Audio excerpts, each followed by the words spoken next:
کیونکہ بارگاہ ہی اتنی عظیم ہے جن کی بارگاہ میں انشاءاللہ آج ہم حاضری دینے جا رہے ہیں۔ کچھ ہستیاں ناظرین ایسی ہوتی ہیں جن کے قدموں کی برکتوں سے ان کے خاندان اور ان کے قبیلوں کے مقدر مکمل طور پہ بدل جایا کرتے ہیں۔ یہ وہ ہستیاں ہوتی ہیں جو جہاں جاتی ہیں اللہ تبارک و تعالیٰ ان کے وجود سے لوگوں کی دنیا بدل دیا کرتا ہے، تاریکی اجالوں میں بدل جاتی ہے، اندھیرے روشنی میں تبدیل ہو جایا کرتے ہیں۔ ایک ہستی کا بخت نسلوں کے مقدر چمکا دیا کرتا ہے۔ ایسی ایک ہستی ناظرین کائنات کی سب سے عظیم ترین اور مبارک ترین ہستی کی رفیقہ حیات ہیں، جن کو امت کی ماؤں کی روشن ترین کہکشاں میں چمکنے کی دمکنے کی سعادت نصیب ہوئی، جو رہتی دنیا تک آنے والی ماؤں کی بھی ماں ہے، جو امت کی ماں ہے، جو اس حجرہ مبارک کی مکین بنی جس حجرے پر کائنات کے سارے محلات قربان، جس حجرے میں جبرائیل امی علیہ السلام بھی بے اجازت تشریف نہیں لاتے تھے، جو اس محبوب کی محبوب ترین ہستی بنی، جن کی محبوبیت پر کائنات کی ساری محبوبیت نثار،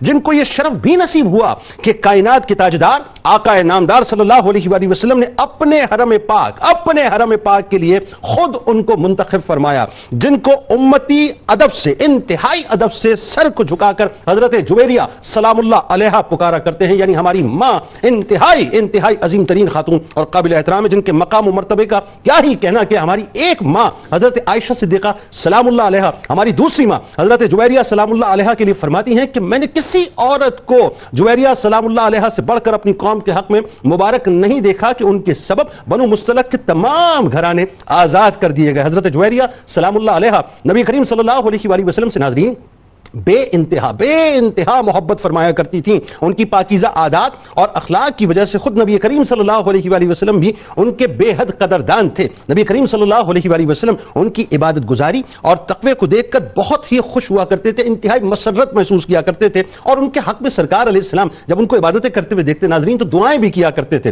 حضرت جویریہ سلام اللہ علیہا بھی ان کی بے انتہا تکریم فرمایا کرتی تھی، بلکہ یوں کہیے کہ سرکار علیہ السلام پر فریفتہ تھیں۔ آپ سلام اللہ علیہا انتہائی متقی اور پرہیزگار خاتون، سرکار مدینہ صلی اللہ علیہ وآلہ وسلم کی حیات طیبہ میں بھی بہت زیادہ نفلی روزے اور نمازوں کا اہتمام کیا کرتی تھیں۔ حضرت عائشہ صدیقہ سلام اللہ علیہا فرماتی ہیں کہ جویریہ سلام اللہ علیہا بڑی شیریں، موزوں اندام، ملی اور صاحب حسن و جمال خاتون تھیں۔ ظاہری حسن و جمال کے علاوہ آپ باطن حسن سے بھی مکمل طور پہ مالا مال تھیں۔ بڑی زاہدہ، انتہائی متقیہ، راست باز، عبادت گزار، قناعت پسند، مجسمہ صبر و رضا، بردبار و حلیم، پیکر جود و سخا، عز و انکساری، ایثار و اخلاص اور ذکر و تلاوت میں یکتا تھیں۔ یہ سب خوبیاں نبی کریم صلی اللہ علیہ وآلہ وسلم کی بدولت اور تعلق کی وجہ سے نکھر کر آپ میں ابھر کر سامنے آ گئی تھی۔ سرکار مدینہ صلی اللہ علیہ وآلہ وسلم سے بے انتہا محبت فرمایا کرتی تھی، بلکہ یوں کہیں کہ اپنا سب کچھ سرکار علیہ السلام پر نچھاور کرنے کو تیار رہا کرتی تھیں۔ اور بات یہ ناظرین کی کمال بات یہ ہے کہ سرکار مدینہ صلی اللہ علیہ وآلہ وسلم نے بھی ان سے اتنا پیار فرمایا جو پیار کرنے کا حق ہے۔ اور دیکھیے آپ کہ آپ نوجوانی کی آپ کی عمر تھی، روایتیں بتاتی ہیں کہ 26 برس آپ کی عمر تھی، اور سرکار علیہ السلام نے پردہ فرمایا، لیکن اس کے بعد جو آپ نے زندگی گزاری ہے ظاہر ہے وہ بھی رہتی دنیا تک تمام ماؤں، تمام بہنوں اور تمام بیٹیوں کے لیے روشن مثالیں۔ آئیے انہی کی بارگاہ میں ہدیہ تہنیت پیش کرتے ہیں۔ ہمارے ساتھ اس وقت 3 شخصیات ہیں جو یقیناً کسی تعارف کے محتاج نہیں ہیں۔ پہلی شخصیت ممتاز عالم دین محترم جناب مفتی ارشاد حسین سعیدی صاحب، دوسری شخصیت ممتاز عالم دین جناب مفتی محمد آصف مدنی صاحب، تیسری شخصیت ممتاز عالم دین جناب علامہ زیغم گردیزی صاحب، اور آخر میں انشاءاللہ ممتاز ثناء جناب حسان بن خورشید۔ منقبت کا نذرانہ آپ کی، ہماری، ہم سب کی امت کی ماں کی بارگاہ میں مل کے پیش کریں گے۔ آپ نے ہمارے ساتھ رہنا ہے کیونکہ آج بڑے لطیف موضوع بھی ہے اور آپ کو انشاءاللہ بہت کچھ سیکھنے کو بھی ملے گا۔ مفتی صاحب آپ سے بات کا آغاز کرتے ہیں۔ حضرت جویریہ سلام اللہ علیہا بحیثیت ام المومنین، ظاہر ہے یہ کتنا بڑا وصف، کتنا بڑا مرتبہ اور کتنا بڑا مقام، یہ ساری امت کی مائیں مل کے بھی ایک ماں کے قدموں میں اپنا سب کچھ نچھاور کرنے کو تیار، کہ جن کے قدموں کا دھون یا جن کے قدموں سے لگے ہوئے ذرات بھی اگر مل جائیں تو ان ماؤں کو رفتیں مل جائیں کہ جن ماؤں کے قدموں کے نیچے اللہ تعالیٰ نے ہماری جنتیں رکھی ہوئی ہیں۔ تو آئیے ذرا فضیلت سے آغاز کرتے ہیں اور آپ کا تعارف، اور آپ سلام اللہ علیہ نے ایک خواب دیکھا تھا، وہ خواب بھی ذرا لوگوں کو بتائیے کیا تھا۔ جی بہت شکریہ، آپ نے ماشاءاللہ جس طرح دریا کو کوزے میں بند کر دیا ہے، سیدہ جویریہ رضی اللہ تعالی عنہا کے فضائل یقیناً بے شمار ہیں۔ آپ کے نام مبارک سے ہم بات شروع کرتے ہیں اور آپ کے تعارف سے۔ اسلام قبول کرنے سے قبل آپ کا نام مبارک ہے برہ، ٹھیک ہے، پھر برہ سے آقا علیہ الصلوۃ والسلام نام مبارک تبدیل فرماتے ہیں اور آپ نام رکھ دیتے ہیں جویریہ۔ اور پھر جب آقا علیہ السلام کے عقد مبارک میں آتی ہیں تو وہ جویریہ سیدہ جویریہ ہو جاتی ہے. سبحان اللہ. تو برہ سے سیدہ جویریہ رضی اللہ تعالی عنہا تک کا جو آپ نے سفر فرمایا، آپ کے نصیب پر جتنا بھی ناز کیا جائے وہ بہت کم ہے. آپ سلام اللہ علیہ آپ کے نام مبارک میں اگر دیکھیں تو برہ عربوں میں یہ نام بہت عام تھا اور اس کے اندر نیکی کا معنی تھا. تو لہٰذا اس سے آپ کے والد، آپ کی والدہ، آپ کے نام رکھنے والے خاندان کے فکر اور سوچ کا بھی اندازہ ہوتا ہے کہ وہ اپنی بیٹی کو کس تصویر میں دیکھ رہے تھے. حالانکہ زمانہ جاہلیت تھا لیکن وہ اپنی بیٹی کا نام ایسا رکھ رہے ہیں جس سے وہ اپنی بیٹی کی پاکیزگی، اس کے حسن کردار، حسن اخلاق اور اس کی نیکی، یہ تصور کے ساتھ وہ نام رکھ رہے ہیں. کیونکہ انہیں آگے مستقبل میں جا کر جو سعادت حاصل ہونے والی تھی یقیناً اس کے فیصلے تو عالم ارواح سے ہو چکے بے شک. پھر آپ کا جو شجرہ نسب ہے، اگر اچھا شجرہ نسب سے پہلے ایک بات، چونکہ اسی ربط میں بات ہے تو ذرا ایک سوال کہ جب آپ اس دنیا میں تشریف لائیں ظاہری طور پہ تو روایتیں بتاتی ہیں کہ انتہائی حسین و جمیل اور مطلب اللہ تعالیٰ نے جمالیاتی ثروتوں سے آپ کو بے انتہا نوازا تھا اور بہت آپ کے والدین اس بات پہ بڑا نازا ہوتے تھے. ایسا ہی؟ جی یقیناً. آپ ظاہری حسن کے اعتبار سے، جسمانی حسن کے اعتبار سے با کمال تھیں، بے مثال تھیں اور اللہ رب العزت نے آپ کو بہت خوبصورتی سے نوازا تھا. اور اس سے بڑھ کر جو آپ کے باطنی خصائل، آپ کے کمالات، آپ کے اخلاق اور ظاہر اور باطن کی خوبصورتی کا جہاں امتزاج ہو جائے، اللہ رب العزت نے ایسے تو نہیں منتخب فرمایا اپنے محبوب کے حرم مبارک. جن پاکیزہ ہستیوں کو اللہ تعالیٰ نے اپنے حبیب صلی اللہ علیہ وسلم کے حرم مبارک کے لیے منتخب فرمایا، وہ ظاہری حسن کے اعتبار سے بھی نقطہ کمال پر تھے اور اپنے باطنی محاسن، خصائل اور شمائل کے اعتبار سے بھی نقطہ کمال پر تھے. یعنی یہ تو طے ہے نا کہ اللہ اور اس کے یہ اللہ کا انتخاب اپنے محبوب کے لیے کہ ان کے حرم پاک، میرے محبوب کے حرم پاک میں جو آئیں گی وہ یہی ہستیاں ہوں گی. یقیناً. اور یہ جس خواب کی طرف ہم آ رہے ہیں وہ بھی اسی انتخاب کی طرف ہی اشارہ کر رہا ہے. تو آپ کا یہ جو شجرہ مبارکہ ہے، سیدہ جویریہ بنت حارث بن ابی درار بن حبیب بن عائد بن مالک بن جزیمہ بن سعد بن عمر بن ربیہ بن حارثہ بن عمر. تو بنو مصطلق قبیلے سے آپ کا تعلق، اور بنو مصطلق قبیلے کے جو سردار تھے آپ ان کی بیٹی ہیں حضرت حارث بن ابی درار رضی اللہ تعالیٰ عنہ، ہو چکے وہ بعد میں مسلمان بالکل. اس لیے آپ ان کی قبیلے کے سردار کی بیٹی ہیں. لہٰذا جہاں حسن و جمال کی پیکر ہیں وہاں قبیلے کے سردار کے گھر میں پرورش پانے کے باعث آپ کا جو کانفیڈنس تھا، آپ ناز سے پلیں، آپ کی پرورش، آپ کے حسن و جمال کے ساتھ ساتھ جو آپ کی ذہانت، فطانت، وہ ساری چیزیں بھی پھر نقطہ کمال پر تھی. کہا یہ جاتا ہے، روایات میں آتا ہے کہ آپ کو اللہ نے جو ہے مال و دولت سے بے انتہا، یعنی شہزادیوں کی طرح جو ہے ایسے، چونکہ قبیلے کے سردار تھے. بالکل ٹھیک ہے. اور اس میں ایک میں تصحیح بھی کر دوں کہ اردو کے اندر یہ جو لفظ ہے آپ کے نام مبارک کا، یہ عام طور پر جویریہ کہا جاتا ہے. یہ اردو میں ایک عرف ہے اور اس کو اردو کا عرف کہیں گے جو متداول ہو گیا، رائج ہو گیا، ورنہ عربی تلفظ کے اعتبار سے یہ جیم کے پیش کے ساتھ ہے جویریہ. تو جتنی اس وقت بیٹیاں ہمیں سن رہی ہیں جن کے نام جویریہ ہیں، ذرا یہ بھی بتا دیجئے کہ وہ چونکہ نارملی جویریہ کہہ کے پکارتے ہیں، تو جویریہ پکارنا صحیح ہے؟ دیکھیں لغت کے اعتبار سے تو صحیح ہے، لیکن ہمارے ایمان اور ذوق اور محبت کا تقاضا یہ ہے کہ نام جب اسی نسبت سے رکھا ہے تو پھر اس نسبت کا تقاضا یہ ہے کہ اسی طرح پڑھا جائے، اسی طرح پکارا جائے. تو جویریہ کہا جائے، جویریہ پکارا جائے تاکہ آقا علیہ السلام کی زوجہ مطہرہ کے ساتھ وہ جو نسبت ہے وہ نسبت کامل ہو جائے. تو اس کا مطلب یہ غلط العام ہوا ہے، یہ لفظ جویریہ اور جویریہ ہوا اردو کے اندر. اردو زبان جو ہے مختلف زبانوں کا مجموعہ ہے، اس لیے جب دوسری زبانوں کے الفاظ اور کلمات اردو زبان کے اندر آئے تو ان کا بعض اوقات جو پروننسیشن ہے وہ تھوڑا سا بدل گیا. اس لیے اردو کے اعتبار سے اسے غلط نہیں کہا جائے گا، لیکن محبت، ادب اور نسبت کا تقاضا یہ ہے کہ پھر اسی طرح ہی پکارا جائے. جن کی نسبت سے نام رکھا ہے پھر انہی کی نسبت سے صحیح نام پکارا جائے، پھر وہ جویریہ پکارا جائے. اچھا آئیے آپ کی جو آپ آقا علیہ السلام کے اعلان نبوت سے 2 سال قبل آپ کی ولادت مبارکہ ہوتی ہے، آپ کی پیدائش ہوتی ہے. پھر 5 ہجری میں یہ بنو مصطلق کے ساتھ یہ غزوہ ہوتا ہے جس کے نتیجے میں پھر آپ آقا علیہ السلام کے حرم مبارکہ میں تشریف. اچھا وہ خواب کے بارے میں اور یہ کہ آقا علیہ السلام کے ساتھ پھر آپ نے 6 سال گزارے، پھر آپ کی حیات ظاہری، آپ کا وصال مبارک ہو جاتا ہے. اور آپ کے وصال کے بارے میں 2 روایات ہیں، ایک یہ کہ 50 ہجری، ایک یہ ہے کہ 56 ہجری. اس اعتبار سے آپ کی عمر مبارک 65 سال بھی بنتی ہے اور 71 سال بھی بنتی ہے. بات آگے بڑھاتے ہیں. آپ نے خواب دیکھا، آپ کا نکاح، پہلا نکاح جو آپ کا تھا وہ آپ کے جو والد تھے حضرت حارث بن ابی درار، ان کے ایک دوست تھے قبیلے کے اندر ہی صفوان، ان کے بیٹے کے ساتھ آپ کا نکاح ہو گیا. اور نکاح ہو گیا لیکن آپ نے خواب دیکھا. خواب میں دیکھتی ہیں کہ یثرب یعنی مدینہ، آقا علیہ السلام کی تشریف آوری سے مدینہ بنا، کہ وہاں سے چاند نکلتا ہے اور وہ آپ کی گود میں تشریف فرما ہو جاتا ہے. تو آپ نے یہ خواب جس دن دیکھا، آقا علیہ السلام کا شہرہ مبارکہ تو ہر طرف ہو چکا تھا، وہ سماعتوں میں آ رہا تھا، وہ سماعتوں میں آ رہا تھا، اور یہ بھی آ رہا تھا کہ بدر ہو چکا، احد ہو چکا، خندق ہو چکا، اور آقا علیہ السلام کے خصائل، فضائل، اخلاق اور عادات وہی پہنچنا شروع ہو گئے. لہٰذا ایک دل میں چھپی ہوئی محبت بھی تھی، ایک انس بھی پیدا ہوا. تو آقا علیہ السلام یہ خواب جب دیکھا تو صبح اٹھی تو بہت حشاش بشاش نظر آئیں، لیکن وہ آپ روحانی خوشی جو تھی وہ کسی کو بتائی نہیں، حتیٰ کہ اپنے خاوند کو بھی نہیں بتایا کہ میں نے یہ خواب دیکھا ہے، لیکن حشاش بشاش تھیں. اور پھر وہ فرماتی ہیں کہ خواب کی تعبیر میں نے دیکھی کہ جب اس غزوہ کے نتیجے میں بعد ازاں آقا علیہ السلام کے حرم مبارک میں. اچھا وہ کیسے ہو حرم پاک میں کیسے آپ کی تشریف آوری ہوئی؟ یہ بڑی اہم ترین بات ہے اور ظاہر ہے یہ بڑا لطیف معاملہ بھی ہے. اور وہی نگاہ میرے رب کی نگاہ، میرے رب کی قدرت ہے کہ اس نے منتخب کر لیا اپنے محبوب کے لیے آپ کو. اب اس میں ذرا یہ بتائیے مفتی صاحب خاص طور پہ کہ اس وقت جو عرب کے حالات تھے، یعنی دیکھیں نا بدر ہو چکی، احد ہو چکی، خندق ہو چکی ہے، اب غزوہ مستلق کی جو ہے وہ طرف ہم بڑھ رہے ہیں. اچھا ایک تو یہ بتائیے کہ عرب کے جو حالات تھے بنیادی طور پہ کیا تھے، پھر یہ جو غزوہ بنو مستلق ہوئی ہے اور آپ سلام اللہ علیہ کا حرم نبوی صلی اللہ علیہ وآلہ وسلم میں داخل ہونا ہے، یہ کیا منظرنامہ تھا؟ اعوذ باللہ من الشیطان الرجیم، بسم اللہ الرحمن الرحیم. دیکھیں اس وقت ایک واحد ریاست تھی جسے مدینہ کی ریاست کے نام سے ہم جانتے ہیں، جو انصاف پر مبنی ایک ریاست تھی، اور رحمت دو عالم صلی اللہ علیہ وسلم ایک مشن لے کر آئے تھے جس کو اللہ تعالیٰ نے قرآن عظیم میں بیان فرمایا کہ هو الذی ارسل رسولہ بالہدی ودین الحق لیظہرہ علی الدین کلہ. تو اس دین کو ریاستی سطح پر غالب آ کر اپنی تمام تر برکات کو ظاہر کرنا تھا. یہ بات اطراف کے قبائل میں، کیونکہ وہ ایک نظم کے اور ایک دستور کے عادی نہیں تھے، لہٰذا انہیں بہت زیادہ کھٹکتی تھی.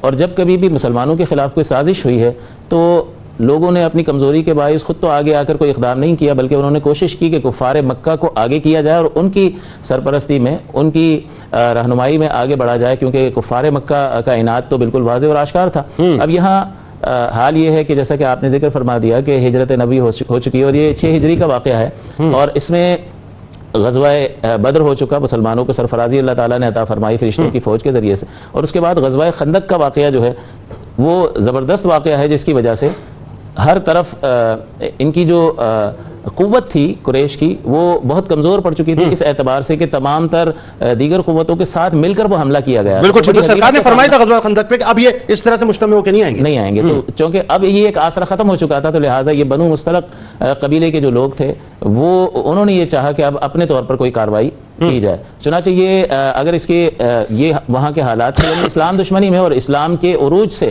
ہر ایک کو خدشہ تھا، اور یہ باطنی خرابی اور بگاڑ کا نتیجہ تھا جو اطراف میں ایک طویل عرصے سے ایک ماحول چلا آ رہا تھا. اب اس میں اگر اس کا جغرافیائی اعتبار سے جائزہ لیا جائے تو یہ جدہ کے قریب ایک مقام ہے کہ اگر ساحلی پٹی سے اگر آگے چلتے چلے جائیں تو وہاں ایک نخلستان ہے جہاں پر ایک تالاب وغیرہ ایک مقام ہے جس کو مریسی کہتے ہیں، اور اسی مقام پر رحمت دو عالم صلی اللہ علیہ وسلم کے لشکر نے ان کا گھیراؤ کر لیا اور آپ فتح یاب ہوئے. تو اس نسبت سے اس غزوے کو غزوہ مریسی بھی کہا جاتا ہے، اور چونکہ یہ بنو مستلق کی جانب سے یہ کارروائی کی گئی تھی تو اس کو غزوہ بنو مستلق بھی کہا جاتا ہے. اچھا ایک میرا خیال ہے مسلمانوں کی طرف سے ایک شہادت ہوئی، وہاں تقریباً 10 فاصلے جانے ہوئے تھے. جی جب حضور صلی اللہ علیہ وسلم کو ان کی اس انتظام کا اور منظم ہونے کا کی اطلاع ملی تو پھر حضور علیہ الصلوۃ والسلام نے اس کی تصدیق فرمائی، اور تصدیق کے بعد شعبان سن 6 ہجری میں آپ نے ارادہ فرمایا اور اس جانب سفر فرمایا جہاد کے لیے.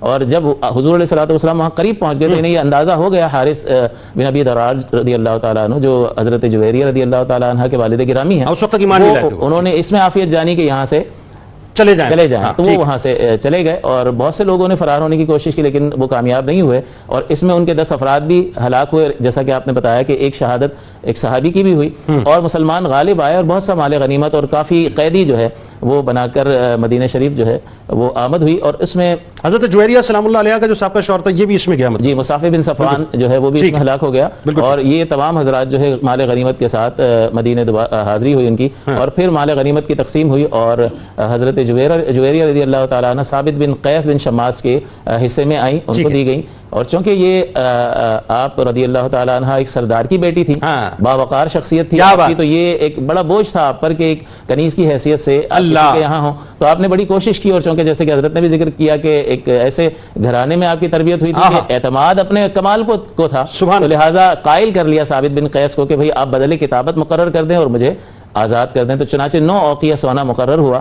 اب یہ بدلے کتابت تو مقرر ہو گیا، لیکن لائیں کہاں سے؟ تو آپ نے جو ہے اس وقت رحمت دو عالم صلی اللہ علیہ وسلم کی بارگاہ میں حاضر ہونا مناسب سمجھا، اور حضور کی بارگاہ مقدس میں حاضر ہو کر عرض کیا کہ میں مسلمان ہو کر آپ کی خدمت میں حاضر ہوں. یعنی آپ نے اسلام کو قبول کر لیا، اور اس کی حقانیت ظاہری طور پر آپ پر واضح اور آشکار ہو گئی اطراف کے ماحول کو دیکھ کر کہ یہی مذہب حق ہے، اور فطرت سلیمہ رکھنے والے لوگوں کو بہت زیادہ گہرے دلائل کی ضرورت نہیں ہوتی ہے، وہ اشارے سے جیسا کہ صدیق اکبر رضی اللہ تعالیٰ اور دیگر صحابہ کرام ایسے ہیں کہ ذرا سا اشارہ ملا اور انہوں نے اسلام کی دولت کو حاصل کر لیا اور اسلام کے پیغام کو قبول کر لیا. اسی طرح سے آپ کا واقعہ ہے.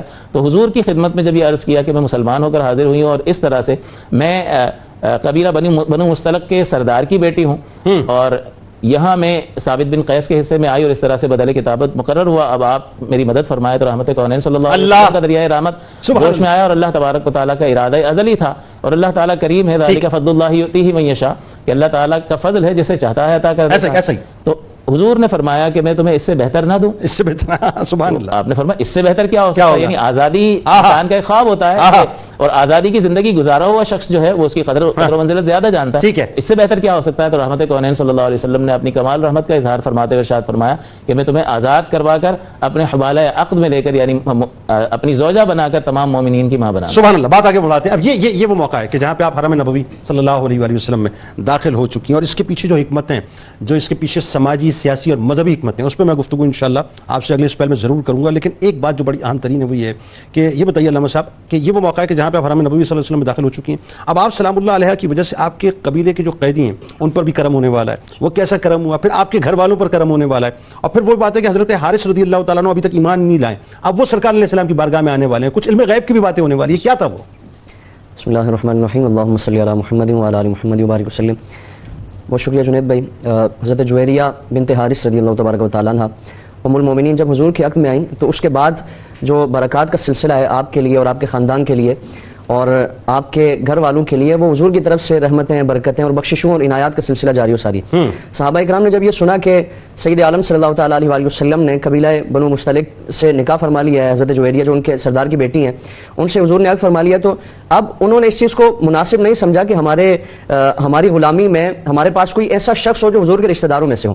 چنانچہ ہر ایک صحابی رسول نے جو بے شک اور ان سے کہا کہ تم ہمارے اصحار میں سے ہو, اس لیے ہمیں یہ مناسب نہیں لگتا, یعنی تم ہمارے آقا کے سسرالیوں میں سے ہو, ہمیں یہ مناسب نہیں لگتا کہ آپ صلی اللہ علیہ وسلم کا کوئی بھی قرابت دار, کوئی بھی حضور سے تعلق رکھنے والا کوئی بھی شخص ہے, ہم اس کو اپنی غلامی میں رکھیں. چنانچہ وہ تمام صحابہ اکرام جو جن کے حصے میں کوئی بھی کنیز آئی تھی, کوئی بھی غلام آیا تھا, ان سارے صحابہ اکرام نے تقریباً قبیلہ بنو مستلق کے 100 خاندانوں کے افراد تھے, سب کو اللہ رب العالمین کی رضا کے لیے اور اللہ کے رسول کی رضا کے لیے اور حضور کی قرابت داری کی برکت سے تمام کو رہائی عطا فرما دی. اور اسی بات کا اظہار حضرت عائشہ صدیقہ سلام اللہ علیہا نے کیا. اور حضرت جویریہ نے خود فرمایا کہ خدا کی قسم میں نے یہ صحابہ اکرام کا اپنا ذاتی فیصلہ تھا, یعنی صحابہ اکرام کو اس چیز پر قائل کرنے کے لیے میں نے حضور کی بارگاہ میں یہ صحابہ اکرام کا جذبہ تھا کہ آپ صلی اللہ علیہ وسلم سے جڑی ہوئی ہر چیز اس کو صحابہ اکرام اپنے لیے عزیز سمجھتے تھے, حضور کے قرابت داروں کو اپنے لیے عزیز سمجھتے تھے. تو حضرت جویریہ فرماتے ہیں کہ میں نے اپنے خاندان سے متعلق حضور سے کوئی کلام نہیں کیا, یہ صحابہ اکرام نے خود اپنا ایک جذبہ تھا آپ صلی اللہ علیہ وسلم کی قرابت داری کی وجہ سے. اور پھر ام المومنین حضرت عائشہ صدیقہ رضی اللہ تبارک و تعالیٰ عنہا آپ فرماتی ہے کہ خدا کی قسم فما رأینا امرأۃ کہ ہم نے کوئی ایسی خاتون نہیں دیکھی کہ کانت اعظم برکتاً علی قومها منها کہ ان کی وجہ سے ان کے قبیلے نے اتنی برکت پائی ہو. یعنی پہلی برکت یہ برکات کا سلسلہ تو اس کے بعد جاری و ساری ہے, اور بے شک برکتیں ہی برکتیں اللہ کے رسول صلی اللہ علیہ وسلم ان کو عطا فرما رہا ہے. لیکن پہلی برکت کیا ہے کہ جیسے ہی صحابہ اکرام نے سنا تو حضرت عائشہ فرماتی ہے کہ پورے ان کے قبیلے کے جو قیدی تھے صحابہ اکرام نے ان کو آزاد کر دیا, صرف اس وجہ سے کہ حضور کے رشتہ دار ہیں. پھر آپ کے والد کو جب حضرت حارث بن ابی درار کو جب خبر ملی کہ ان کی بیٹی کو کنیز بنا لیا گیا ہے, تو اب وہ ان کے پاس جتنا بھی مال تھا وہ سارا مال لے کر آپ صلی اللہ تعالیٰ علیہ وسلم کی بارگاہ میں حاضر ہونے کے لیے روانہ ہوئے. سبحان اللہ. اور راستے میں پہنچ کر ان کے 2 جو پسندیدہ اونٹ تھے ان کو بما ساز و سامان وہ روک لیا کہ کسی مشکل میں کسی پریشانی میں یہ کام آئیں گے, اور یہ ان کی پسندیدہ سواریاں تھیں, وادی عقیق میں چھوڑا ہے. تو وہ انہوں نے باقی سارا سامان لے کر حضور کی بارگاہ میں حاضر ہوئے. اب حضور سے عرض کیا کہ رسول اللہ میں نے یہ سنا ہے کہ آپ نے میری بیٹی کو کنیز بنا لیا ہے اور وہ آپ کے لشکر کے پاس ہے, آپ کے چاہنے والوں کے پاس ہے, تو میں یہ مال لے کر آیا ہوں, آپ اس میں سے جتنا بھی چاہیں اس کو رکھ لیں اور میری بیٹی کو آزادی عطا فرما دیں. اب انہیں یہ خبر نہیں تھی کہ آپ صلی اللہ علیہ وسلم کی بارگاہ سے انہیں کتنا عزتوں سے نوازا جا چکا ہے اور کس قدر اللہ رب العالمین نے انہیں اعزاز عطا فرمایا, ابھی تک ان کو نہیں پتا. بے شک. تو حضور نے ان سے فرمایا کہ جائیں جا کر آپ اپنی بیٹی سے پوچھیں اگر وہ آپ کے ساتھ جانا چاہتی ہیں. اس سے پہلے ایک بات قطع کلام کی, اس سے پہلے سرکار نے ایک اور بات بھی فرمائی کہ یہ سارا مال تو لائے ہو, وہ 2 اونٹ کیوں چھوڑ کر آئے ہو, پھر اس وادی کا بھی بتایا کہ وہ وادی عقیق میں کیوں چھوڑ کے آئے ہو. اب حضور نے فرمایا یہاں سے تو غیب کے پردے اٹھے نا. بے شک. اور یہی ان کے قبول اسلام کی بنیاد بنی. عرض کیا رسول اللہ آپ کو کیسے خبر ملی اور کس نے آپ کو بتایا؟ مجھے تو میرے ساتھ جتنے بھی افراد تھے ان میں سے کوئی بھی آپ کے پاس نہیں. جی. تو آپ نے فرمایا کہ مجھے اس ہستی نے, اس ذات نے مجھے یہ خبر عطا فرمائی ہے جس نے مجھے نبی بنا کر مبعوث فرمایا. اب جب یہ جیسے ہی یہ معاملہ جب علم غیب کا جو حضور کا معجزہ تھا وہ دیکھا تو اگرچہ وہ اسلام ابھی قبول نہیں کیا، لیکن جو اہل علم افراد تھے اس زمانے میں بھی، زمانے جاہلیت میں بھی، وہ یہ جانتے تھے کہ اللہ رب العالمین جس کو نبوت عطا فرماتا ہے اس سے یہ اعزاز و شرف ضرور عطا فرماتا ہے کہ وہ علوم غیبیہ پر اللہ رب العالمین اسے عطا فرما دیتا ہے. اللہ کی عطا سے اور حضرت جویریہ سے جب آپ کے والد گرامی پوچھنے کے لیے گئے تو آپ نے فرمایا کہ اپنی بیٹے سے فرمایا کہ تمہارے یہاں تمہارے ہاتھ میں تمہارے خاندان کی عزت ہے، تم سوچ سمجھ کر فیصلہ کرنا، تم پر کوئی فورس نہیں ہے لیکن سوچ سمجھ کر فیصلہ کرنا کہ یہ تمہارے خاندان کی عزت و وقار کا باعث ہے. تو آپ نے عرض کیا، اپنے والد گرامی سے فرمایا کہ میں نے اللہ کے رسول صلی اللہ علیہ وسلم کی غلامی میں رہنے کو ترجیح دے دی ہے، یعنی حضور کے عقد میں اللہ رب العالمین نے مجھے یہ شرف عطا فرمایا ہے اور یہی شرف اس کو میں سنبھال کے رکھنا چاہتا ہوں. تو اسی سے ایک لطیف نقطہ ہمارے لیے کہ صحابہ کرام کا عمل کیا ہے. حضور کی قرابت داری کی وجہ سے صحابہ کرام ان افراد کے ساتھ بھی کہ جنہوں نے ابھی اسلام قبول نہیں کیا ان کے ساتھ اس قدر حسن سلوک کا معاملہ کرتے. تو حضور سے تعلق رکھنے والا کوئی بھی شخص ہو، حضور کے قرابت داروں کے ساتھ ہمارا معاملہ کیا ہونا چاہیے، یہ صحابہ کرام وہی بات حضرت زید نے فرمائی تھی رضی اللہ تعالیٰ عنہ کہ مجھے دنیا کی جو آقائی سے زیادہ سرکار علیہ السلام کی غلامی پسند ہے، میرے سرکار کی غلامی پسند ہے. اور یہی حضرت جویریہ سلام اللہ علیہ کے جملے ہماری ماں کے. ناظرین کرام، ہماری آپ کی ماں کا تذکرہ ہے اور میرا یقین ہے کہ آپ سن بھی رہی ہیں اور اپنے بچوں کو دیکھ بھی رہی ہیں. تو آئیے سرکار علیہ السلام کی بارگاہ میں درود پاک کا نذرانہ مل کے پیش کرتے ہیں، اور جب لوٹیں گے انشاءاللہ تو انتہائی اہم ترین سوال جو ویسٹرن ورلڈ کی طرف سے یا دیگر جو بلا وجہ کے سو کالڈ اپنے آپ کو سو کالڈ دانشور جو کہتے ہیں، وہ جو سوال اٹھاتے ہیں کہ صاحب اتنی کم عمری کی شادیاں کیوں یا اتنی ساری شادیاں کیوں، تو حکمت انشاءاللہ مفتی صاحب سے پوچھیں گے اور ان سے پوچھیں گے ساتھ ساتھ کہ ہماری جو ماں ہے ان کے اوصاف و محاسن کیا کیا ہیں. یہ ماؤں کے لیے بڑی اہم بات ہے، بچیوں کے لیے بڑی اہم بات ہے. درود پاک. اللهم صل على سيدنا ومولانا محمد وعلى سيدنا علي وسيدتنا فاطمة وسيدتنا زينب وسيدنا حسن وسيدنا حسين وعلى آله وصحبه وبارك وسلم اللهم صل على سيدنا ومولانا محمد وعلى سيدنا علي وسيدتنا فاطمة وسيدتنا زينب وسيدنا حسن وسيدنا حسين وعلى آله وصحبه وبارك وسلم. ایک بار پھر ناظرین میں آپ کو خوش آمدید کہتا ہوں آپ کی، ہماری، ہم سب کی امت کی ماں ام المومنین حضرت جویریہ سلام اللہ علیہا کی بارگاہ میں ہدیہ عقیدت ہم تمام جو بچے ہیں سب مل کے پیش کر رہے ہیں اس تیقن کے ساتھ کہ جو ماؤں کی ماں ہے، ظاہر ناظرین کائنات کی ساری مائیں جن کے قدموں سے جا کے خیرات وصول کریں گی وہ ازواج مطہرات ہیں جو سرکار مدینہ صلی اللہ علیہ وآلہ وسلم کی حرم پاک کی زینت ہیں. تو جن کو اللہ نے منتخب کیا ناظرین، جن کے قدمین شریفین کا دھوبن ہمیں بروز محشر ملے گا.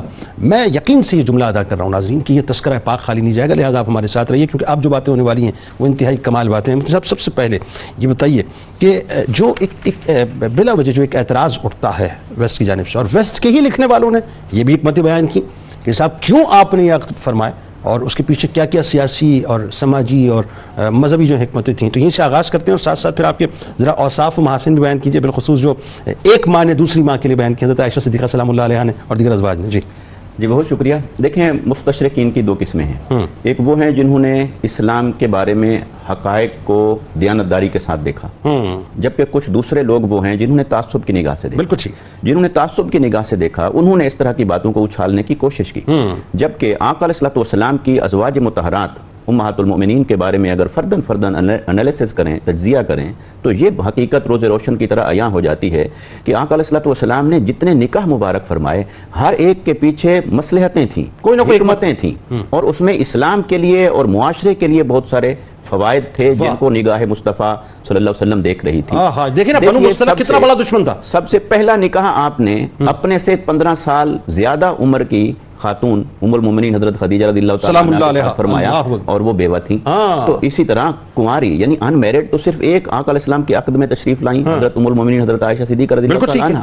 یہ حضرت جویریہ رضی اللہ تعالیٰ عنہا یہ ایک اعتبار سے بیوہ ہو گئیں کیونکہ جنگ کے اندر ان کے جو شوہر تھے سابقہ وہ مارے گئے. لہٰذا آقا علیہ السلام نے دیکھیں ان کو کتنی عزت سے نوازا کہ چونکہ وہ دوسری طرف قبیلے کی سردار ہیں تو آپ نے انہیں حرم مبارک میں لیا، وہ بھی ان کی رضامندی کے ساتھ، عزت اور احترام کے ساتھ، اور تمام تر معاشرتی کرتی اقدار کو ملحوظ خاطر رکھتے ہوئے، واہ واہ واہ، اور اس کا ثمر یہ ہوتا ہے کہ وہ پورا قبیلہ مسلمان ہو جاتا اچھا ہے۔ کمال آپ دیکھیں، کمال ایک اور بات دیکھیں آپ کی، ایک تو یہ کہ آپ نے حرم پاک میں لیا، پھر ان کی برکتوں سے، یعنی آپ دیکھیے کہ ان کو کتنی توقیر اور رفتیں اللہ تعالیٰ نے سرکار علیہ السلام کے صدقے عطا فرمائی کہ ان کے صدقے سے قبیلے والوں کو معاف فرمایا۔ اور دیکھیے کہ آقا علیہ السلام نے ان کے صدقے سے قبیلے والوں کو خود بھی معاف فرمایا، اور آقا علیہ السلام کے جو صحابہ کرام تھے، وہ جن کے پاس 100 تقریباً خاندان کے لوگ، اور کم و بیش ان کا عدد 500 بھی بیان ہوا، 600 بھی بیان ہوا، کہ وہ اتنے سارے لوگ جو تھے وہ غلام تھے، تو وہ جنگی قیدی کے طور پر سب کے پاس تھے۔ صحابہ کرام کی غیرت نے، محبت نے یہ گوارا نہ کیا کہ جو آقا علیہ السلام کا سسرالی خاندان ہو وہ ہماری غلامی میں رہے، وہ ہماری قید میں رہے۔ انہوں نے جو ہی یہ خبر سنی کہ آقا علیہ السلام نے انہیں اپنے عقد حرم میں لے لیا ہے، انہوں نے ان کو آزاد کرنے کا اعلان کر دیا۔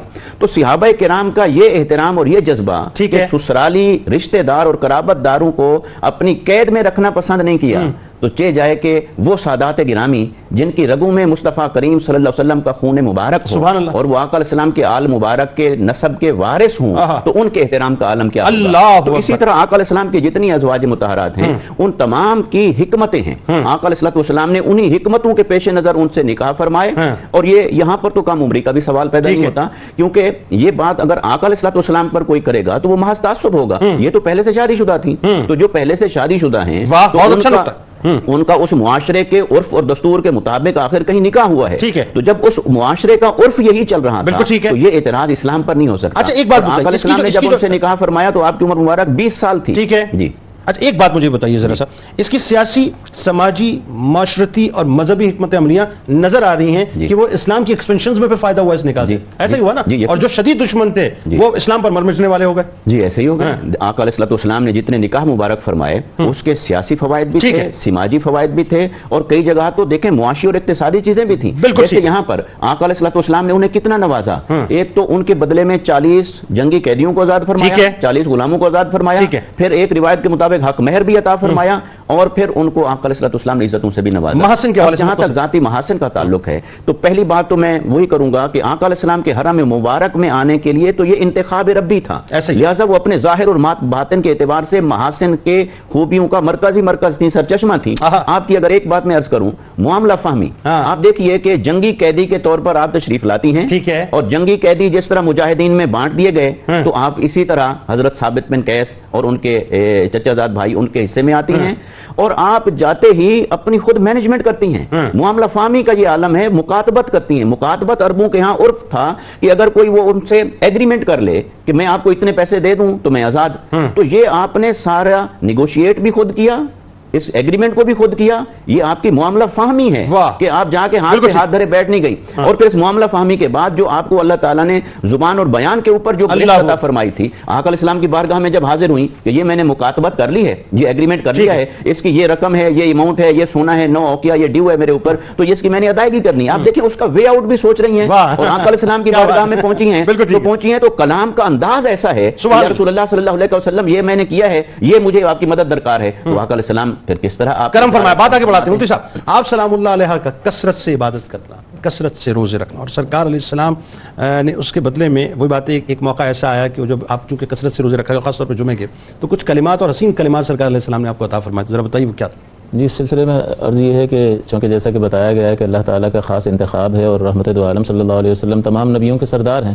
اور ان کی زوجہ کے طور پر جس کا انتخاب ہونا یہ اللہ تعالیٰ کا کمال فضل ہے، اور ظاہر ہے کہ جس کو منتخب کیا پھر اسے ہر طرح کے حسن سے آراستہ بھی فرمایا، اور یہ کیپیبلٹی کہ جس کی صحبت میں وقت گزار رہی ہیں اس سے بہت کچھ سیکھ رہی ہیں، اور نہ صرف سیکھ رہی ہیں بلکہ اپنی ذاتی زندگی میں اس مجاہدے کو داخل فرمایا آپ نے۔ اور رحمت دو عالم صلی اللہ علیہ وسلم کی شان اور عظمت یہ ہے کہ حضور علیہ الصلوۃ اتنا قیام فرماتے ہیں راتوں کو کہ آپ کے پیر مبارک متورم ہو جاتے ہیں۔ عائشہ صدیقہ کے توجہ دلانے پر آپ نے فرمایا کہ اے عائشہ کیا میں اپنے رب کا شکر گزار بندہ نہ بنوں؟ ایسے نبی صلی اللہ علیہ وسلم اور ایسے شوہر نامدار کی صحبت میں جو زوجہ ہوں گی، ظاہر سی بات ہے کہ یہ خصائص جو ہے ضروری طور پر ان میں منتقل ہوں گے۔ تو واقعہ یہ ہے کہ ایک بار آپ جو ہے فجر کی نماز کے بعد ذکر و اذکار میں مشغول ہوئے، اور رحمت دو عالم صلی اللہ علیہ وسلم نماز کے بعد تشریف لے گئے، اور دن چڑھے جب آپ واپس لوٹے تو آپ نے ملاحظہ فرمایا کہ حضرت جویریہ رضی اللہ تعالیٰ عنہ اسی مقام پر جہاں آپ نے نماز ادا فرمائی تھی وہیں اپنے مصلی پر تشریف فرمایا اور اللہ تعالیٰ کے ذکر میں مشغول ہیں. تو یہ وہ عکس تھا جو رحمت دو عالم صلی اللہ علیہ وسلم کی تعلیم کا نظر آ رہا تھا کہ حضور کو اپنے حجرہ مبارکہ میں جب عبادت اور اللہ تعالیٰ کی شکر گزاری میں آپ مطلع دیکھتی ہیں تو اسی چیز کو اختیار آپ نے فرمایا. اور کتنے کم عرصے میں آپ دیکھیے کتنا قلیل موقع ملا. جی بالکل 5-6 سال کا ہی موقع ملا اور اس میں آپ نے ان تمام چیزوں کو لے لیا اور ساری زندگی پھر ذکر و اذکار ہی میں آپ کی گزری ہے. تو یہ حضور صلی اللہ علیہ وسلم نے سوال فرمایا کہ کیا جب سے میں گیا ہوں اس وقت سے آپ یہیں مصلی پر تشریف فرما ذکر و اذکار میں مشغول ہیں؟ تو آپ نے عرض کیا جی یا رسول اللہ میں یہیں پر بیٹھی ہوں اور اللہ کا ذکر کر رہی ہوں. تو حضور نے ایک آپ کے وساطت سے امت کو کلمات عطا فرمائے اور رحمت دو عالم صلی اللہ علیہ وسلم اور ہمارا دین جو ہے حضور رحمت ہیں اور ہمارا دین جو ہے وہ آسانی فراہم کرنے والا ہے. تو حضور نے ایسے کلمات ارشاد فرما دیے جو کم مشقت میں زیادہ بدلہ دلوانے والے. اگرچہ آپ کی اپنی مشقت آپ کو بہترین بدلہ دلوانے والی تھی کہ اتنی دیر تک ذکر و اذکار کرنا ضرور نورانیت کا اور اللہ تعالیٰ کی رحمت کے حصول کا باعث ہے. لیکن حضور نے فرمایا کہ اتنے عرصے میں جب سے میں تم سے یہاں سے رخصت ہوا اور واپس آنے تک میں نے چند کلمات 3 بار دہرائے ہیں, اگر ان کا وزن کر لیا جائے تو وہ اس ذکر سے زیادہ ہو جائے گا. حضور نے پھر وہ کلمات بتائے کہ اگر تم یوں کہتی سبحان اللہ عدد خلقی, کہ اللہ کی تعریف اس کی مخلوق کی تعداد کے برابر. کون گن سکتا ہے؟ یہ تو اللہ تعالیٰ سبحان اللہ. کیا خوبصورت حسین جملہ. ایک تو یہ ہے کہ اس نے جتنے جواہر پیدا کیے, جتنی مخلوق پیدا کی, اور پھر ہر مخلوق میں کثیر کمالات ہیں, وہ بھی مخلوق ہے. اللہ تعالیٰ کی مخلوق کو تو وہی جانتا ہے کہ وہ کتنی ہے. تو اس قدر کثیر مطلب اس میں اجر و ثواب کا باعث. وزینت عرشی, اور عرش کی وسعت کے برابر اللہ تعالیٰ کی حمد و ثنا ہے. اب وہ اللہ ہی جانتا ہے کہ اس کی وسعت کیا ہے. اس پر اللہ تبارک و تعالیٰ تجلی فرماتا ہو. اس عرش کو بادشاہ اپنے عرش کو اسٹیٹ آف دی آرٹ بنانا چاہتا ہے, اپنی تمام قوت استعمال کرتا ہے. وہ تو علیم بھی ہے, اس کا علم بھی کامل ہے اور وہ کامل قدرت والا ہے. تو وہ اگر عرش کو تخلیق فرما رہا ہے تو اس کی وسعتوں اور اس کے کمال کا جو ہے وہی جاننے والا ہے. تو زینت عرشی فرمایا کہ سبحان اللہ زینت عرشی, کہ اللہ کی حمد ہے, اللہ کی تنزیہ ہے اس کے عرش کے وزن کے برابر, اس کی وسعت کے برابر. ورضا نفسہ, اور اس کی رضا کے برابر. اب اللہ تعالیٰ کی رضا کا مطلب یہ ہے, غضب اور رضا کا معنی یہ ہے انعام. تو اللہ تبارک و تعالیٰ کے انعام کی کوئی انتہا نہیں ہے. تو اس انعام کے برابر کہ اللہ تعالیٰ نے اپنے بندوں پر کیا کیا انعامات فرمائے ہیں, اس کا احصاء انسان نہیں کر سکتا. اسی طرح سے مداد کلماتہ, کہ وہ روشنائی کہ جس سے اے اللہ تیرے کلمات لکھے گئے ہیں, تیری اس روشنائی کی مقدار کے برابر تیری حمد ہے. اور اللہ تعالیٰ فرماتا ہے لو کان البحر مدادا لکلمات ربی لنفد البحر قبل ان تنفد کلمات ربی ولو جئنا بمثلہ مددا, کہ اگر اللہ تبارک و تعالیٰ کے کلمات اگر لکھنے والا کوئی لکھے اور سمندر کو روشنائی بنا لے اور لکھنے والا تیرے رب کی تعریف لکھے تو سمندر ختم ہو جائیں گے اس سے پہلے کہ تیرے رب کی تعریف ختم ہو. ولو جئنا بمثلہ مددا, اگرچہ ایسے ہی سمندر اور بھی لے آئیں. ایک ایسا بحر ذخار رحمت دو عالم صلی اللہ علیہ وسلم نے عطا فرمایا اور امت کے لیے اس کامل تسبیح اور بڑے اجر و ثواب کے حصول کا سبب اور وسیلہ بنی حضرت جویریہ سلام اللہ ہماری. بالکل بات آگے بڑھاتے ہیں. فائنلی علامہ صاحب کچھ مرویات آپ کی مختصراً, اور ایک جو بہت عام ترین بات ہے, ایک تو روزے کے حوالے سے بھی جو روایت ہے وہ بھی بیان کیجیے گا, لیکن خاص طور پہ جو آج کی جو خواتین ہیں ذرا ان کو بھی بتائیے. دیکھیں سرکار علیہ السلام نے جب پردہ فرمایا, میں نے بتایا نا ظاہری عمر آپ کی تقریباً 26 برس, لیکن ایک پوری طویل زندگی آپ نے گزاری ہے. وہ ذرا بتائیے کہ کتنا بڑا پیغام آج خواتین کے لیے. بسم اللہ الرحمن الرحیم. جنید بھائی, ازواج مطہرات کی شخصیات اور ان کا کردار جب ہم دیکھتے ہیں تو اس میں ایک سب سے بہترین جو پہلو ہمارے لیے بالخصوص جو شادی شدہ جوڑے ہیں میاں بیوی, ان کے لیے ایک میسج, سب سے بڑا پیغام یہ ہے کہ میاں بیوی کا تعلق صرف گھریلو کام کاج, بچوں کو پالنا پوسنا بڑا کرنا, گھر کو سنبھالنا, صرف اسی تک محدود نہ ہو. درست. بلکہ دونوں میں سے اگر کوئی اہل علم ہے, کوئی پڑھا لکھا ہے, تو دوسرا اس سے سیکھنے کی کوشش کرے. اچھی بات. جس طرح ازواج مطہرات رضوان اللہ علیہن اجمعین کا معاملہ اگر دیکھیں تو آپ صلی اللہ تعالیٰ علیہ وسلم سے علم حاصل کرتی ہیں اور امت کو وہ علم منتقل فرمایا. کیا بات. تمام ازواج مطہرات کا یہ معاملہ دیکھیں, اور بالخصوص حضرت جویریہ رضی اللہ تبارک و تعالیٰ عنہ, آپ نے حضور سے جو احادیث ان کو روایت کیا اور امت کو بیان فرمایا. اور کبار صحابہ کرام آپ سے روایت لینے والوں میں شامل ہیں. 7 روایتیں 7 احادیث حضرت جویریہ نے آپ صلی اللہ تعالیٰ علیہ وسلم کی بیان فرمائی, اور امام بخاری نے بھی اس کو روایت کیا, امام مسلم نے, امام نسائی نے, اور دیگر کتب حدیث میں ان روایتوں کو بیان فرمایا گیا. ایک مشہور روایت جس میں بے شمار اسباق ہمارے لیے موجود ہیں. سید عالم صلی اللہ تعالیٰ علیہ وسلم ایک مرتبہ حضور حضرت جویریہ کے ہاں تشریف لائے, اور حضرت جویریہ کا معاملہ یہ تھا کہ کئی دن پہلے حضرت جویریہ نے اپنی ذاتی جو ایک کنیز تھی اس کو آزاد کیا تھا, اور آپ صلی اللہ تعالیٰ علیہ وسلم چونکہ ایک باری پر تشریف لاتے تھے تو اب جب حضور آپ کی باری پر آپ کے ہاں تشریف لائے یہ کہ آپ سرکار علیہ السلام عدل کرنے تشریف لاتے تھے، بس یہ بہترین ورڈ ہے، اپروپریٹ ورڈ یہ میرا. تو اب یہ حضور جب تشریف لائے تو عرض کیا رسول اللہ اشعرت یا رسول اللہ صلی اللہ تعالیٰ علیہ وسلم انی آتقت ولیدتی، کہ یا رسول اللہ آپ نے محسوس کیا کہ میں نے اپنی کنیزہ آپ کو آزاد کر دیا ہے. یعنی حضور کی طرف سے جو ستائش اور تحسین کا جو ایک معاملہ ہے وہ حضرت جویریہ اپنے لیے حاصل کرنا چاہتی ہیں. عرض کیا رسول اللہ کیا آپ نے محسوس کیا ہے، آپ یہ خیال فرمانا کہ میں نے یہ اپنی کنیز جو تھی وہ اللہ رب العالمین کی رضا کے لیے آزاد کر دیا. اب اس میں خواتین کے لیے بھی ایک میسج یہ ہے کہ مال کو سنبھال کے نہ رکھا جائے، بلکہ شوہر کی طرف سے مال ملے، والدین کی طرف سے مال ملے تو اللہ رب العالمین کی راہ میں خرچ کرنے کا بھی ایک جذبہ پیدا کیا جائے، اور اس کے لیے کوشش کی جائے کہ اللہ رب العالمین کی رضا اپنے مال کے ذریعے حاصل کی جائے. نہ یہ کہ اگر زکوٰۃ بھی سال کی فرض ہو تو وہ بھی شوہر کو فورس کیا جائے کہ میری طرف سے ادا کرو، میرے پاس تو مال موجود نہیں ہے، جواہرات موجود ہے، زیور موجود ہے. حضور نے جب ان کی تحسین فرمائی، اس عمل پر ان کی تحسین فرمائی، اور پھر ایک جملہ عطا فرمایا. حضور نے فرمایا کہ اگر یہ جو کنیز تم نے آزاد کی ہے اگر تم اپنے ماموں کو دے دیتی، وہ مستحق تھے اور وہ اس قابل تھے کہ ان کی مدد کی جائے، تو فرمایا کہ اگر تم ان کو دے دیتی تو اللہ رب العالمین اس کا بڑا تمہیں اجر عطا فرماتا. یعنی اس میں امت کے لیے میسج یہ ہے کہ قرابت داروں کے ساتھ ترجیحاً حسن سلوک کا معاملہ کیا جائے، اور اسی لیے سید عالم صلی اللہ علیہ وسلم نے فرمایا امت کو سکھانے کے لیے اور ترغیب دینے کے لیے جو صدقہ قرابت داروں میں کیا جائے اللہ رب العالمین اس کا دگنا ثواب عطا فرماتا. روزے والے روایت کے بارے میں پھر سید عالم صلی اللہ علیہ وسلم ایک مرتبہ آپ کے یہاں تشریف لائے اور آپ سے فرمایا کہ کیا تم نے روزہ رکھا ہے؟ عرض کیا رسول اللہ جی ہاں میں آج روزے سے ہوں. پھر فرمایا کہ کیا تم نے گزشتہ کل روزہ رکھا تھا؟ عرض کیا رسول اللہ گزشتہ کل کا روزہ نہیں تھا. پھر آئندہ کل سے متعلق آپ نے فرمایا تو عرض کیا رسول اللہ آئندہ کل بھی میں روزہ نہیں رکھوں گی. تو آپ نے فرمایا کہ پھر اس کو موقوف کر دو، اس کو توڑ دو. یعنی اس میں آپ صلی اللہ تعالیٰ نفلی روزہ تھا، بے شک نفلی روزہ تھا. اب اس میں حضرت جویریہ کا ایک عمل ہمارے سامنے ہے، جس طرح قبلہ مفتی صاحب نے کلام فرمایا کہ صبح سے لے کر چاش کے وقت تک مستقل اللہ رب العالمین کی عبادت میں ہے، اور پھر مستقل آپ کا معمول یہ ہے کہ عبادت و ریاضت ہے، روزوں کا اہتمام ہے، صدقات و خیرات کی کثرت ہے، یہ سارے معاملات ہیں. حضرت جویریہ کا پوری زندگی اللہ رب العالمین کی رضا کے لیے، اور پھر سردار کی بیٹی ہونے کے باوجود حضور کے ساتھ انتہائی سادگی والی زندگی بسر انتہائی فقر و فاقہ، اور پوری کائنات کی خواتین کے لیے میسج، پوری کائنات کی خواتین کے لیے کہ اپنی شوہر کی حیثیت کے مطابق گزارا کرنا سیکھا جائے تو اللہ رب العالمین پھر اس کی برکتیں عطا فرمائے. کیا بات ہے، کیا بات ہے. بہت شکریہ آپ تینوں. آپ تشریف لائے، اللہ تعالیٰ ذکر پاک کو اپنی بارگاہ میں قبول فرمائے.